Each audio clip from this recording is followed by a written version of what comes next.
नमस्कार मित्रांनो, लग्नानंतर होईलच प्रेम या मालिकेच्या 5 जूनच्या भागामध्ये मित्रांनो ता मानिनी काव्याला सांगत असते. काव्या, हे बघ बाळा, प्रत्येक बाईच्या कळा कळायच्या वेळा हे सगळं वेगवेगळं असतं. म्हणजे डॉक्टर तारीख देतात, पण अगदी त्याच तारखेला बाळ येईलच याची काही शाश्वती नसते. कधी कधी बाळ त्या तारखेच्या आधी येऊ शकतं, तारखेच्या नंतर सुद्धा येऊ शकतं, किंवा कधीही येऊ शकतं, असं ती पार्थकडे हात करून सांगते. तर तेव्हा काव्य विचारते, म्हणजे? तर तेव्हा मानिनी म्हणते, आता पार्थच्या वेळेचंच तुला सांगते. माझी बहीण म्हणजे आनंदची आई, हिचं लग्न होतं बरं का. तर त्यावेळेला काय झालं माहिती आहे का, असं ती सांगत असते, तर तेव्हा पार्थसुद्धा तिच्या शेजारी येऊन बसतो आणि तिच्याकडे टक लावून बघू लागतो. तर मानिनी पुढं सांगते, तर त्यावेळेला काय झालं, मी आणि विक्रम दोघंसुद्धा लग्नाला गेलो.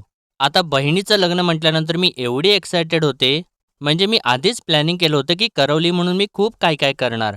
म्हणजे तिला साडी नेसवताना तिला मदत करणार, किंवा मुंडावळ्या बांधायला मदत करणार. जेव्हा तिला मंगळसूत्र घालणार तेव्हा मी तिच्या पाठीशी उभा असेन. असं खूप काय काय. पण विक्रम आणि मी लग्नासाठी फक्त गेलो तिथे, आणि मला असं वाटायलाच लागलं की बाळाची एंट्री आता होणार. तर तेव्हा काव्या विचारते, लग्नात? तेव्हा मानिनी म्हणते, हो. तर काव्या विचारते, मग काय केलं तुम्ही?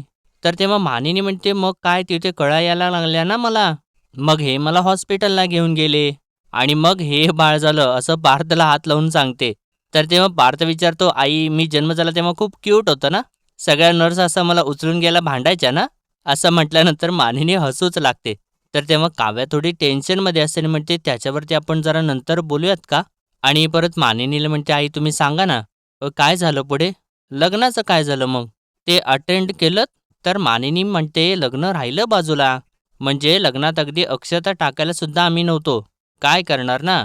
म्हणजे बघ ना, एवढ्या जवळच्या बहिणीचं लग्न, करवली म्हणून मी एवढी स्वप्न बघितली होती, प्लॅनिंग केलं होतं, ते सगळंच मी मिस केलं आणि बाळाला निवडलं. अर्थात कुठली सुद्धा आई असती तर आईने बाळालाच निवडलं असतं. शेवटी तुला काय सांगू, सगळं जग एकीकडे आणि बाळ एकीकडे. कुठलीही आई बाळालाच निवडेल अगं. आणि असं ती सांगत असते, पण काव्याला मात्र आता टेन्शन आलेलं असतं. आणि पार्थला ते दिसतं, पण मानिनी इकडे बडबड करतच असते. तर इकडे आता जीवानंदिनीला सांगत असतो, let's go step by step, okay. एकच मिनिट हा. आणि तो पेपरवरती लिहितो, सरोगेट मदर. आणि म्हणतो, सरोगेट मदर ही मॅरिड हवी आणि एका बाळाची आई हवी, बरोबर? तर तेव्हा नंदिनी म्हणते, आणि सगळ्यात महत्त्वाचं म्हणजे ती आपली नात्यातली हवी. तर तेव्हा जेव्हा म्हणतो, अगं मला आता चुलत बहीण नाही आहे, जी काही आहे ती रम्याच आहे. तर तेव्हा नंदिनी म्हणते, तो तर सगळ्यात लास्ट ऑप्शन आहे. तर तेव्हा जेव्हा विचारतो, हो पण मग तुझ्या फॅमिलीमध्ये? तर तेव्हा नंदिनी म्हणते, बघावं लागेल, असं कोणी करू शकते का? म्हणजे मला पण बहिणी नाही आहेत तशा. आहेत म्हणजे चिनूमिनूचा तर प्रश्नच येत नाही. 3 चुलत बहिणी आहेत. त्यामधली एक डॉक्टर आहे, आणि तिच्याबद्दल जर काही सांगायला गेलं ना, तर जाऊ दे तिकडे, ती नाही. आणि दुसरी आहे ती फॉरेनला असते. पण ती स्वतः एका महत्त्वाकांक्षी प्रोजेक्टवरती काम करते. तिला कशासाठी आणि कोणासाठी वेळ नाहीये. त्यामुळे तिचाही प्रश्न उरत नाही. तर तेव्हा जेव्हा विचारतो तिसरी, तर नंदिनी म्हणते, ती आहे. ती एका लहान मुलांच्या शाळेमध्ये शिकवते, आणि ना तिच्या संशयी नवऱ्याला सतत उत्तरं देत असते.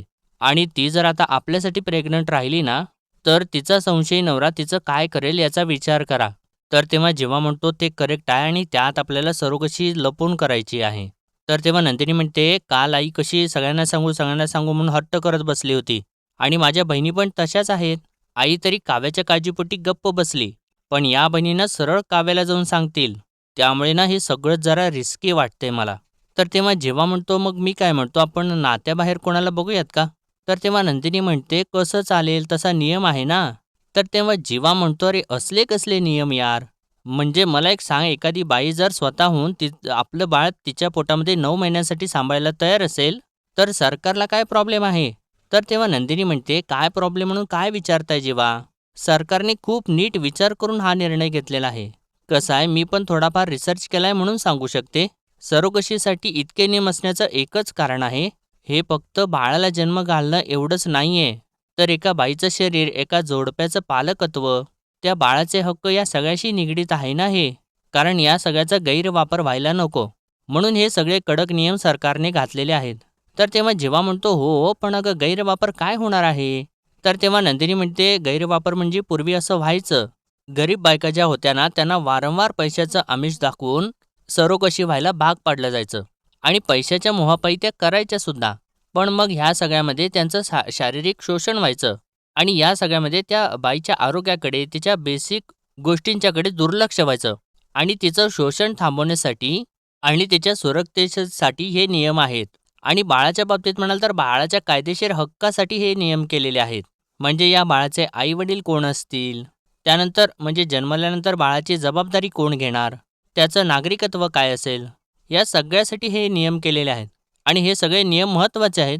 तर तेव्हा जेव्हा म्हणतो नाही नाही हे सगळे नियम बरोबरच आहेत, पण मला सांग सरोगेट मदर ही विवाहितच का असली पाहिजे आणि एका बाळाची आईच का असली पाहिजे? तर तेव्हा नंदिनी म्हणते, अहो स्वतःची म्हणजे मूल नसलेली बाई साहजिकच आहे ना त्या मुलाशी अटॅच होणार ना आणि पुढे जाऊन मग बाळ द्यायला तिने नकार दिला तर हे सगळं होऊ नये ना म्हणून हे सगळे नियम. आणि लग्न न झालेली स्त्री असं ती बोलत असते तर तेव्हा जेव्हा म्हणजे ती थांबते आणि जेव्हा तिला विचारतो हां बोल बोल ना, तर तेव्हा नंदिनी म्हणते काल बोलता बोलता आई तुमच्याशी काय बोलली आठवते ना. काय आहे ना प्रत्येक पुरुषाला प्रेग्नन्सीमध्ये आपल्या बायकोबद्दल प्रेम वाटतच असतं. कारण ती त्याचा अंश तिच्या पोटात वाढवत असते. त्यामुळे दुसरी कुठली जर स्त्री तुमचा अंश तिच्या पोटात वाढवत असेल आणि तुम्हाला तिच्याबद्दल आपुलकी वाटली तर मित्रांनो आता जीवाला शारदाचे शब्द आठवू लागतात. ती म्हणालेली असते, कोणत्याही पुरुषाला बाई प्रेग्नंट असताना तिच्याबद्दल प्रेम वाटतं. कारण त्याचा अंश ती स्वतःच्या पोटात वाढवत असते आणि आता ती दुसरी स्त्री तुमचं बाळ वाढवणार आणि तुम्हाला तिच्याबद्दल आपुलकी वाटली तर. आणि आता हे सगळं आठवल्यानंतर नंदिनी जीवाला म्हणते सगळ्यात पहिला नवराच असतो, जो बाईच्या कानाला पोटाला कान लावून ना बाळाचं फील अनुभवत असतो. आणि हे सगळं तुम्ही करणार आहात का त्या बाईसोबत जीवा? आणि समजा तुम्हाला नाहीच राहावलं, झाली तुमची इच्छा बाळाला फील करण्याची. एक वेळ बाळाचे बाबा आपल्या बायकोसोबत प्रामाणिक राहतीलही, पण त्या स्त्रीचं काय? ती ज्या पुरुषाचा अंश आपल्या पोटात वाढवतेय, त्याच्या बाबतीत तिला अटॅचमेंट निर्माण झाली तर? हे सगळं काही होऊ नये ना याच्यासाठीच हा नियम आहे.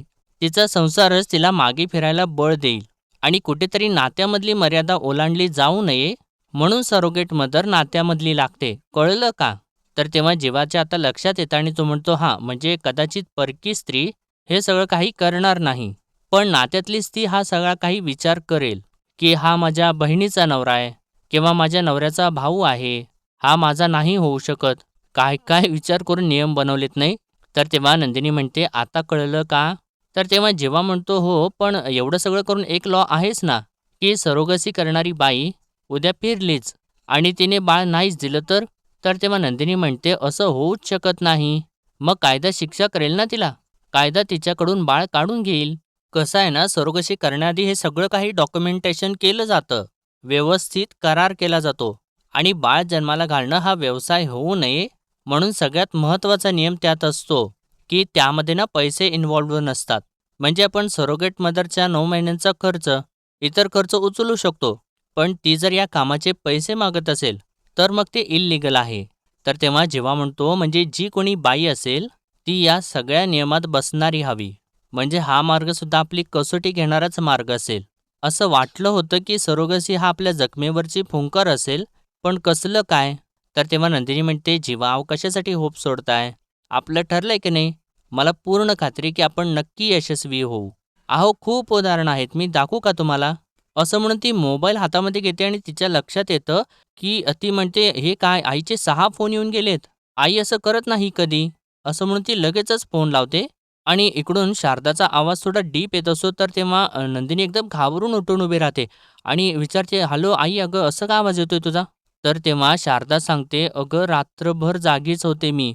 काहीतरी विचित्र स्वप्न पडत होती. अगं एवढी विचित्र ना की मी सांगू पण शकत नाही. आणि तेच सगळं डोक्यात फिरत होतं. आणि आणि असं म्हणून तिला आता खूप थकल्यासारखं होत असतं आणि तिचा आवाजच तोंडातून फुटत नसतो. तर तेव्हा जेव्हा इकडे फोन हातामध्ये घेतो आणि म्हणतो, "आई, आई काय होतंय? माझा आवाज येतोय का?" तर इकडे नंदिनीसुद्धा म्हणत असते, "अगं आई बोल ना काहीतरी." आणि म्हणते, "आपण आत्ताच्या आत्ता घरी जाऊयात." तर तेव्हा जेव्हा म्हणतो, "हो, हो जाऊयात पण फक्त खाली कोणाला काही सांगू नकोस. चल, चल." असं म्हणून हे दोघेसुद्धा एकदम गडबडीने इकडे निघतात. तर इकडे शारदा तर खूप अस्वस्थ झालेली असते.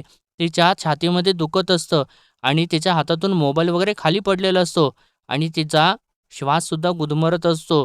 तिला श्वास घ्यायला सुद्धा त्रास होत असतो आणि तिचं इन्हेलर जे असतं ते तिकडे बाजूला असतं. आणि आता शारदा कसा तरी प्रयत्न करून उठते आणि त्या इन्हेलरच्या दिशेने जात असते आणि ती तिथे पोहोचेपर्यंत वाटेतच खाली बसते आणि तिला खूप जास्त धाप लागत असते आणि ती इन्हेलरपर्यंत पोहोचायच्या अगोदरच खाली पडून बेशुद्ध होते. आणि इकडे आता जीवा आणि नंदिनी एकदम जोराचे धावत तिथून सुटतात आणि तेव्हा ते खाली एकदम गडबडीने पायरी उतरत असतात, तेव्हा मागून वसू त्या दोघांना बघते आणि ती एकदमच मनात म्हणते, ही नंदिनी प्रेग्नंट आहे ना? मग जीवाच्या स्पीडने कशी काय धावू शकते?" आणि जीवासुद्धा तिचा हात धरून तिला धावत-धावत घेऊन गेला. कठीणच आहे. आणि विजयराव म्हणतात ना, ते बहुतेक खरं आहे. नाही, नाही, खरंच आहे. गरोदर बाई दुसऱ्या महिन्यामध्ये अशी धावपळ करूच शकत नाही. नक्कीच काहीतरी घोळ आहे.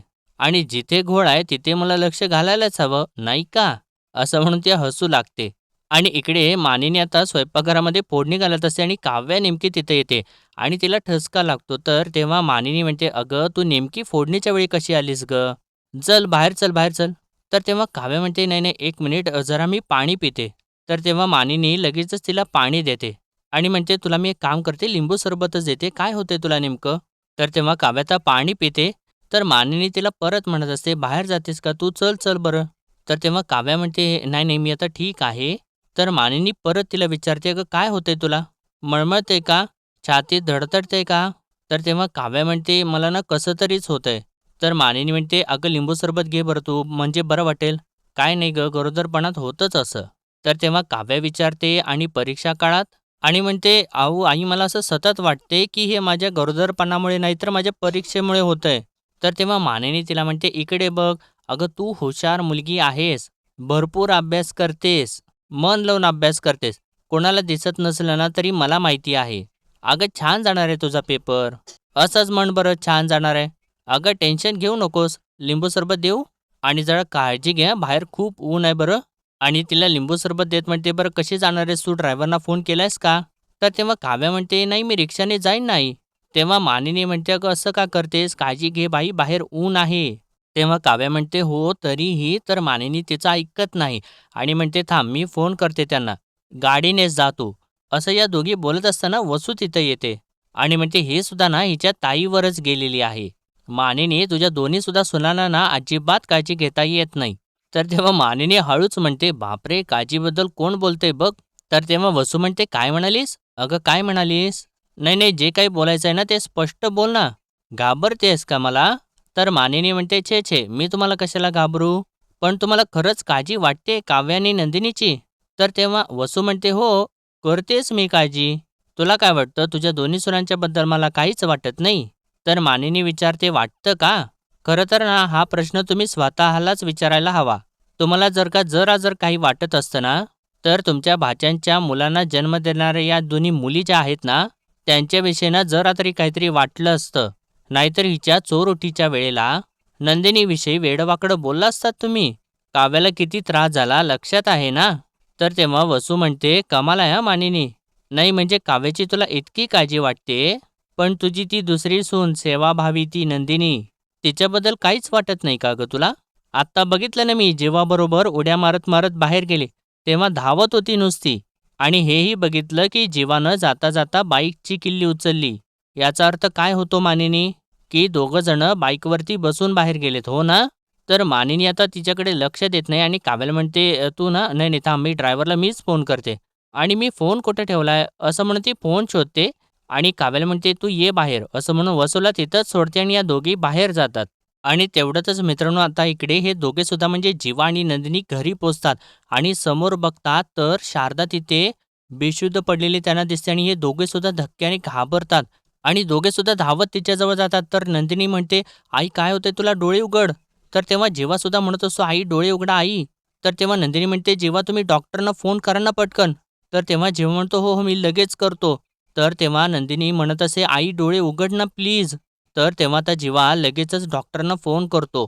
तर इकडे आता काव्याला खूप स्ट्रेस आलेला असतो आणि मानिनी म्हणते, "बघ काव्या, अगं तू स्ट्रेस घेऊ नकोस. हे बघ फोन लागलाच." तर काव्या म्हणत असते, "नाही मी जाते ना रिक्षाने." तर तेव्हा मानिनी आता त्या ड्रायव्हरना फोन लावते आणि म्हणते, "अहो कुठं आहात तुम्ही? काव्या त्याला उशीर होतोय. लवकर या, लवकर या." तर तेव्हा मानिनी म्हणते, "हे बघ ते डोमेस्टिक एअरपोर्टपर्यंत पोहोचलेत, लवकर येतीलच." तर तेव्हा काव्या म्हणते, "अहो नाही, ते मस्करी करतायत. 15 मिनिटं लागतील त्यांना इथपर्यंत यायला. तोपर्यंत मी पोहोचेल ना क्लासला. मी जाते ना रिक्षाने." तर तेव्हा मानिनी म्हणते, "नाही, नाही बाई, रिक्षाने नाही. तू बस, बस बरं इथं. रिक्षाने नाही जायचंयस तू." "अगं एवढं काय काव्या, तू क्लासच्या परीक्षेला उशीर होतोय ना. एवढंच आहे ना फक्त."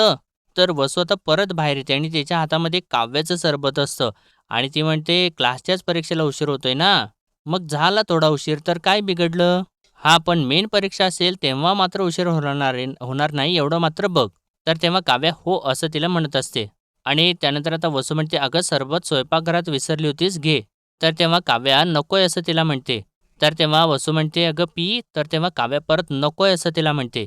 तर तेव्हा वसू राहिलं असं म्हणून टेबलवरती ठेवते. तर तेव्हा मानिनी तिला म्हणते, "तुम्ही मुद्दामून करता ना वसूताई? आता तिला स्ट्रेस यावा असं मुद्दामून काहीतरी बोललंच पाहिजे का?" तर वसू म्हणते, "आता यामध्ये स्ट्रेस यावा असं काही बोलले का मी? अगं मी काहीही बोलले ना तर तुला ते चुकीचंच वाटत असतं मानिनी. बरं आता ऐक मानिनी, आपण एखाद्या झाडाला जर पाणी घातलंच नाही ना, तर ते झाड सुकून जातं आणि एखाद्या झाडाला जर आपण सतत पाणी घालत राहिलो, तर अति पाणी घालण्यामुळे ते कुजतं." तर मानिनी म्हणते, "अहो काय बोलताय तुम्ही?" तर वसू म्हणते, "काय बोलते ते सांगते ना. तुझी दुसरी सून नंदिनी, तिच्याकडे तुझं अजिबात लक्ष नाहीये. ती बिचारी सुकून चाललेली आहे आणि हिची इतकी काळजी करतेस, इतकी काळजी करतेस, की कधी-कधी मला असं वाटायला लागतं ना, असं ती बोलत असे इतक्यातच बाहेरून हॉर्नचा आवाज येतो. तर तेव्हा काव्या लगेचच म्हणते, "आले, आले." असं म्हणून ती आता तिथून लगेचच निघून जाते. तर मानिनी तिला म्हणत असते, "अगं ये सावकाश, सावकाश जा काव्या." तर वसू आता हसू लागते आणि म्हणते, "बघितलंस का मानिनी, आत्ताच्या आत्ता तू माझा मुद्दा सिद्ध केलास. मगाशी मी जेव्हा तुला म्हणालं, की तू नंदिनी उड्या मारत-मारत धावत बाहेर गेली, त्याचं तुला काहीच वाटलं नाही. पण आता ही काव्या आता जरा कुठं असं धुडधुडू पळत गेली, तर तू कसं म्हणालीस, की 'अगं काव्या हळू-हळू, कळलं का तुला? मला माहिती आहे मी काहीही बोलले, तर ते तुला चुकीचंच वाटतं. पण आत्ता जे काही बोलले ना, त्याचा जरा विचार कर. बघ काही पटतंय का?' असं म्हणून ती तिथून निघून जाते. तेव्हा मानिनी आता स्वतःशी म्हणते, "खरंच असं काही होतंय का माझ्याकडून? नंदिनीला काही दुखलं-खुपलं तर लक्ष नाहीये का माझं तिच्याकडे?" आणि मित्रांनो आता इकडे डॉक्टर आलेले असतात आणि ते विचारत असतात, कसला तरी ट्रॉमा झालाय का त्यांना, म्हणजे काल आज काहीतरी घडलंय का? आणि तेव्हा आता हे दोघे धक्क्याने एकमेकांच्याकडे बघू लागतात आणि त्या दोघांना सुद्धा जे काही झालेलं असतं ते सगळं काही आठवू लागतं. शारदाला ते खोटं पोट सापडलेलं असतं आणि त्यामुळेच हे सगळं काही झालेलं असतं आणि तेव्हा जेव्हा एकदमच हो असं सांगतो डॉक्टरांना आणि परत सगळं सावरत म्हणतो, "ॲक्चुअली काय आहे ना, काल आमच्याकडे एक फंक्शन होतं ना, म्हणून दगदग झाली असेल त्यांची आणि आत्ता काय काळजी घेऊ शकतो?" तर तेव्हा डॉक्टर म्हणतात, "मी काही गोळ्या लिहून देते. एक जेवणाआधी आणि एक नंतर द्या. आणि हो, आता कसल्याही प्रकारचा मानसिक त्रास त्यांना होता कामा नये." आणि याचबरोबर मित्रांनो आजचा भाग इथेच संपतो आणि पुढील भागामध्ये आपण पाहणार आहोत. मित्रांनो काव्या तर सांगत असते नंदिनीला, "ताई फेल झाली मी." तर तेव्हा सगळ्यांना धक्काच बसतो. तर तेव्हा नंदिनी म्हणते, "तू सगळा अभ्यास केला होतास ना? मग हे असं कसं झालं?" तर तेव्हा काव्या म्हणते, "कालच्याच गोष्टी डोक्यात चालू होत्या ना." तर तेव्हा जेव्हा विचारतो, "कोणत्या गोष्टी?" तर काव्या सांगते, "माझी मेन एक्झाम तीही डिसेंबर महिन्यात आणि आईनी पण मला सांगितलं होतं, त्यांना त्यांच्या बहिणीचं लग्न अटेंड नाही करता आलं म्हणून. त्यांना बाळाला निवडायला लागलं." तर तेव्हा पार्थ आता चिडतो आणि मानिनीला म्हणतो, "आई तुला काय गरज होती का असल्या स्टोऱ्या सांगायची?" तर तेव्हा वसू त्याच्यावरती ओरडते, म्हणते, "बायकोच्या इतका आहारी गेलायस, की आता आईला उलटून बोलायला लागलास? ओरडतोयस तिच्या अंगावर?" आणि मानिनीला म्हणते, "गेली तुझी मुलं हातची गेली." आणि तेव्हा आता ते पार्थला रिअलाईज होतं आणि त्याला थोडासा शॉक बसतो आणि काव्याला तर धक्का बसलेलाच असतो, की पार्थ असं कसा काय बोलला. तर मित्रांनो आजच्यापुरतं एवढंच आणि भेटूया परत उद्याच्या भागामध्ये. तोपर्यंत आपल्या व्हिडिओला लाईक, शेअर आणि सबस्क्राईब नक्कीच करा. धन्यवाद.